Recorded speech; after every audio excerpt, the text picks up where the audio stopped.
You open the app. You scroll. Someone you went to school with just bought a house. Someone else just got a promotion. A person you barely remember from college is on a beach somewhere, tan and smiling, and somehow already living the life you thought you were working toward. And you feel it. That quiet tightening in the chest, that flicker of something you do not want to admit, is envy. You close the app.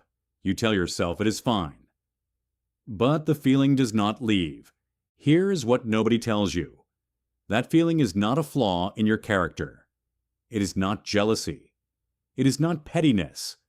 It is one of the oldest and most sophisticated survival systems your brain has ever built. And it has been running inside you for at least 100,000 years. The real reason you compare yourself to others has nothing to do with social media. Nothing to do with modern culture or capitalism or influencers. The comparison instinct is ancient. It is structural. It is wired into the hardware of what it means to be human. And once you understand where it came from, your relationship with that chest-tightening feeling will never be the same. Let's go back, way back, 90,000 years before smartphones, before cities, before money or status symbols or LinkedIn profiles. Your ancestors lived in small bands, usually between 20 and 150 individuals. This number is not random. The British anthropologist Robin Dunbar discovered in the 1990s that the size of the primate neocortex, the outer layer of the brain responsible for complex social thinking, directly predicts the size of the social group that species can track. For humans, that ceiling is roughly 150. It has since been called Dunbar's number. And it tells you something critical about how your brain was designed to operate. In a group of 150 people, your survival depended entirely on your rank, not your happiness, not your self-esteem. Your rank. If you were high status in the group, you got first access to food. You attracted the best mates. You had allies who would protect you in conflict. You had people who shared resources with you in times of scarcity. If you were low status, you got what was left. If there was nothing left, you did not survive, and your genes did not make it into the next generation. So your brain evolved to be obsessively, relentlessly, almost pathologically aware of one thing: where you stood relative to the people around you. Not where you stood in absolute terms, relative terms, always relative. The psychologist Leon Festinger formalized this in 1954 with what he called social comparison theory. His core observation was devastatingly simple. Humans evaluate their abilities and their circumstances, not by any objective standard, but by comparing themselves to other people. There is no internal compass that tells you whether you are doing well or badly. There is only the compass that points at the person next to you. Think about what that means for a moment. It means that your brain is not measuring your life. It is measuring the gap between your life and someone else's. And your emotional state is determined almost entirely by the size of that gap and which direction it runs. Festinger described two types of comparison. Upward comparison, where you look at someone doing better, is the kind that produces that chest-tightening feeling. Downward comparison, looking at someone doing worse, tends to produce a temporary lift in mood. Not pride, exactly, just relief. Just the quiet exhale of a brain that registered. You are still in the game. Your ancestors were running this calculation constantly. Every meal, every interaction, every time resources were divided, or mates were chosen, or alliances were formed. The individuals whose brains were most tuned to social positioning were the ones most likely to act early, position well, and survive the lean seasons.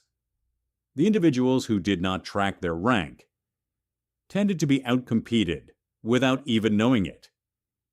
You are descended from the ones who noticed, from the ones who felt the tightening in the chest and acted on it. But here is where it gets strange. Your brain cannot distinguish between your Pleistocene tribe and your Instagram feed. That is not a metaphor. It is a literal neurological failure mode.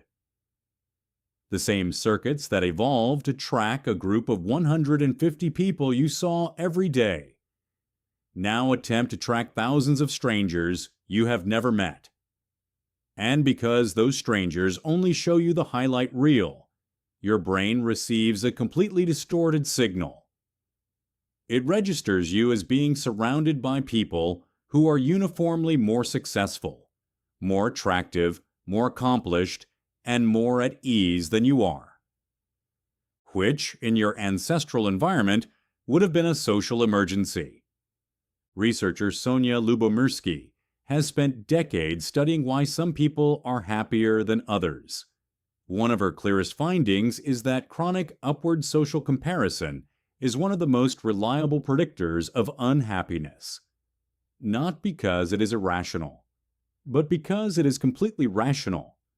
For an environment that no longer exists, your brain is trying to protect your rank in a group that is not real, comparing you to people who have been algorithmically selected to make you feel inadequate, and producing a genuine threat response every time you open your phone.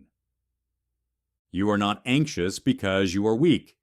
You are anxious because you are running ancient high-precision threat detection software in an environment it was never designed for, and the data it is collecting is almost entirely fake. There is one more piece to this that most people never hear. The comparison instinct does not just affect how you feel about others. It reshapes what you want. The economist Robert Frank, in his work on positional goods, showed that a large portion of what humans desire is not desired for its own sake. It is desired because of what having it signals about your position relative to other people. A house is not just shelter. A salary is not just money. They are rank markers, status signals, and your brain assigns them value accordingly. This means that in a world of endless upward comparison, the goalposts never stop moving. Because you are not chasing a destination, you are chasing a position, and position is always relative. The moment you reach it, someone else is already further ahead, and the gap opens again, and the tightening returns. Festinger saw this. Lubomirsky measured it. Frank explained the economics of it. But your ancestors lived it, quietly, every single day, in a small group on a dry savanna somewhere, watching who got the meat and who did not. Here is the thing nobody says out loud. The comparison instinct is not going away. You cannot think your way out of a system that predates conscious thought by 100,000 years. But you can change the comparison set. Your brain needs people to compare against. That is non-negotiable. What you can negotiate is who those people are. Every piece of research on this points in the same direction. People who limit upward comparison with strangers and increase what researchers call horizontal comparison.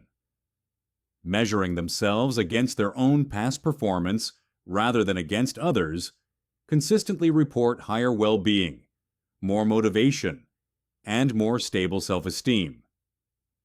Not because they stopped caring, but because they pointed the ancient instrument at a more honest target. The next time you open the app and feel that tightening, you are not feeling inadequacy. You are feeling 100,000 years of survival software doing exactly what it was built to do. You are feeling the ghost of a tribe you never lived in, telling you to pay attention, to position yourself, to not fall behind. Your ancestors felt it too, every single day, and it kept them alive long enough to become you. The question is not how to stop comparing. The question is what and who you choose to compare yourself to. Because that feeling when you scrolled past someone else's life this morning, that was not weakness. That was 100,000 years of human survival reaching out from inside your chest. And it has been waiting with remarkable patience for you to finally give it something real to measure.